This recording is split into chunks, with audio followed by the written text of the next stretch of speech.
Good morning, students. Now we'll continue some question from the exercise 5.1. I want to raise here the question 24. Look at the question. If f defined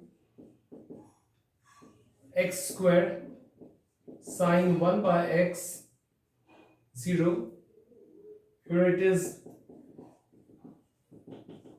and we have to verify or determine that function f is continuous or not. Maybe look at condition, how we can do it. Hope you all know the meaning of x10 not equal to 0, meaning for left hand limit and for right hand limit at point 0 we will take a same function, and exactly at x equal to 0 we have this. So how we deal this question? Look at, we start a solution. First we start with the right hand limit of x tends to 0 plus x square sine 1 by x. Now what to do next? Definitely we change this in h as usual. Instead of x it will be 0 plus h whole square, and there's 1 upon 0 plus h. Now what will come? Limit h tends to 0. This is h square and this is sine of 1 by h. Now interesting fact comes here. If you are thinking that if you put h tends to 0 here as well as here, so one can simply predict that 1 upon 0 gonna infinite. That time how will take the condition smoothly? Look at, we have a limit and this is into sign, multiplication sign. We must know simple property of limit. Limit can separate any time with division, with multiplication, with addition, with subtraction. So first we split the limit in two parts. We separate the limit in two parts. First part is h square and second part is sine 1 by h. Now what we will write? That is important thing. Look at this, h tends to 0 is 0, I know it. But if sometimes students think that h tends to 0, it gives you 1 by 0 meaning infinite. So we have to think some other way, like h gonna 0, h is not equal to 0, h is actually tending to 0, meaning h is getting small and small and small. So if you will put 1 upon smaller value, you will get a nearest infinite value, meaning nearest largest value. Again I speak my sentence. When h is going to 0, meaning h is getting small, when h will be small, this value will be greater than greater than greater, larger than larger than larger. So I am not saying that h is equal to 0, because this time it is a nonsense. Actually it's a meaningless thing it will come. So if I will put h tends to 0, 1 by 0 infinite, nonsense. So I will speak some other way, like h is going to 0, meaning h is getting small. When h will be small, this value will be bigger, and it is a bigger, actually it is the angle of sine. Try to concern my last sentence. It is an angle of sine, and whatever angle comes with sine, always the value, whole value lies between minus 1 and 1. Minus 1 and 1. We must know, we know for all value of h, even h goes very small and small and small from both of the end, no matter at all, but this value will be bigger, and then under the sign it will lie between minus 1 and 1. We know sine 1 by h for all the h actually lies between minus 1 and 1, because now h is getting very small and small. This value is bigger and bigger and bigger. Under the sign it is always lie between minus 1 and 1, meaning we know that this value always hang between minus 1 to 1, and this is particular value between minus 1 to 1. And now I'll use the limit. Using the limit, this is 0, this is h tends to 0, and this value, the value between, it's oscillate between minus 1 and 1, between minus 1 to 1. That's simple. This value, sine 1 by h value, for any h tends to 0, it is actually whole value is between minus 1 to 1, which is any specific value. When this value will multiply to 0, we will ultimately get 0. When this value, whatever this value is, will multiply in 0, we get a 0. Now this is what limit? It's a right hand limit. And I don't think that a left hand limit will trouble to you, because left hand limit is very simple, as we did here.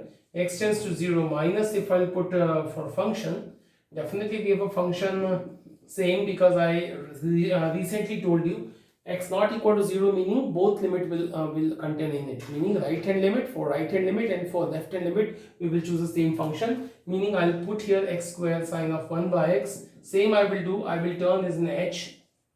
Now this x, instead of x I will write 0 minus h square sine of 1 upon 0 minus h. Then limit of h tends to 0. This is a minus h square, meaning h square, and sine of 1 upon minus h will be minus 1 by h. Both are same actually. Sine minus theta is a minus sine theta, so it's gonna be minus sine theta, like that. Now I want to separate the limit in the same sense, minus h square here, and limit of h tends to 0 sine 1 by h. And ultimately you know the method. This value is minus 1, already written here, minus 1 to 1, so I'm not wasting the time. Directly put h tends to 0, no meaning of minus sign. 0 into the value between, this is what, the value between minus 1 to 1. Ultimately I'll get 0, because this value, whatever this is, 0 comes. And finally left hand and right hand limit are both same, and main values already we are having f of x is equal to 0 at x equal to 0, meaning last value we do not need to find out. And since we will write that limit of x tends to 0 plus function actually coming equal to limit x tends to 0 minus function, which is equal to f of 0, meaning that time function is continuous. So this is a question, it's very important. This part is very important, which I wanted to tell you. Now this is a question 24.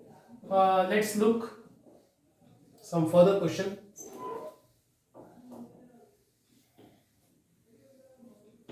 Hope you would have done some question from the exercise. I want to now raise 26 question. Question 26 says, find the value of k when function is continuous at the stated point. Like what? Find the k if function is continuous. At what point? Which is given point. Now 26 we have a first question from 26 question says, f of x is a very important question. K cos 2x, x upon pi minus 2x, and x not equal to pi by 2, and x equal to pi by 2, this is 3. And question says, find the k function is continuous at x equal to pi by 2. This is stated here.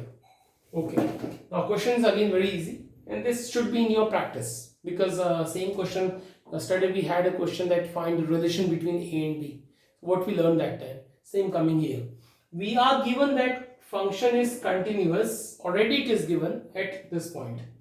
So when function is continuous, all three limits are same, the left hand limit and right hand limit in main value. Since f is continuous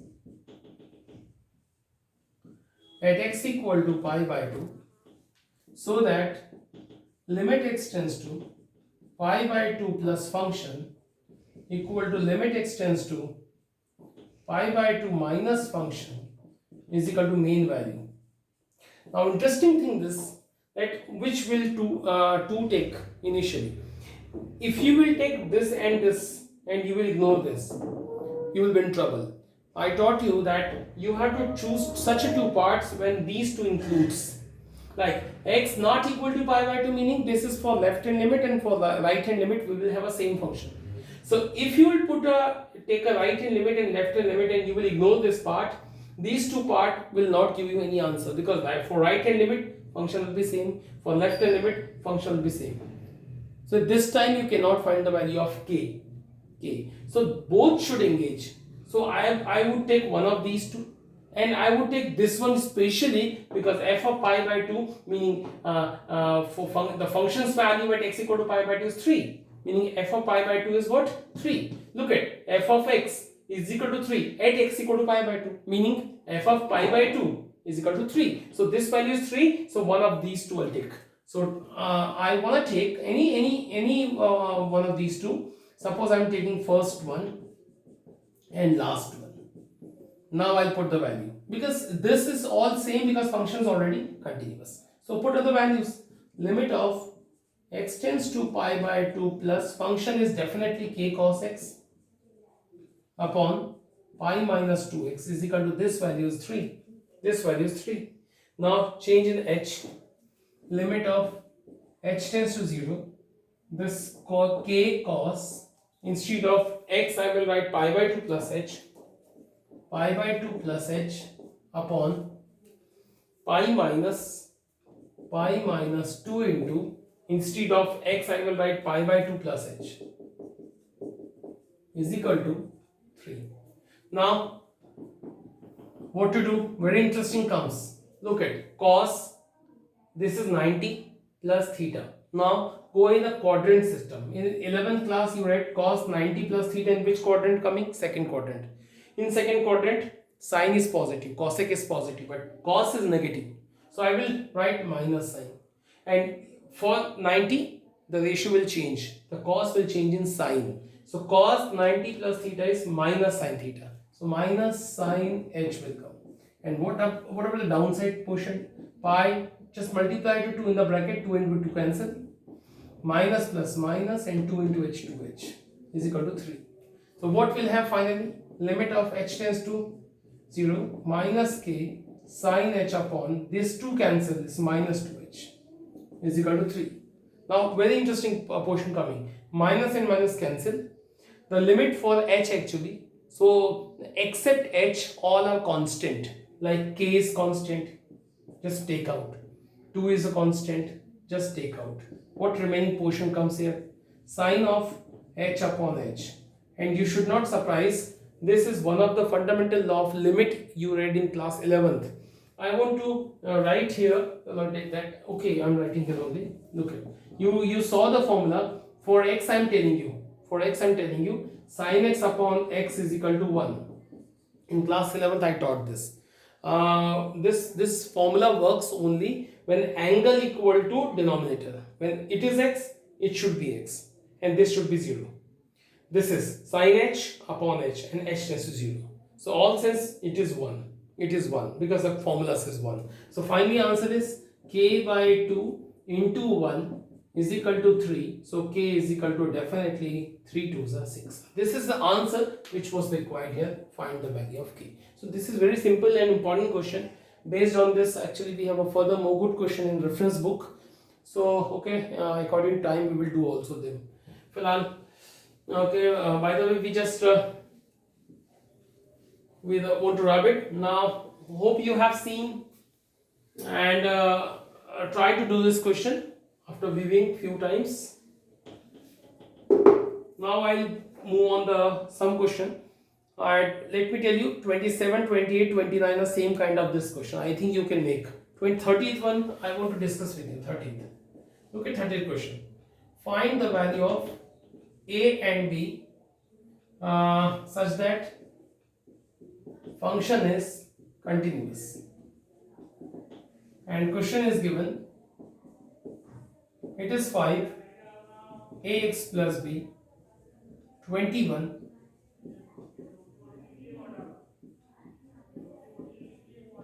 and this is a question, very important question. Actually function is continuous at what point it is not given, so we consider that function is continuous everywhere. So we have this actually the thing, and what it is clearly looking that we have an important point 10 and 2, because for 10 and for 2 we actually function is continuous at all the point. So look at, if you observe, I'm telling very important thing. Look at the 10.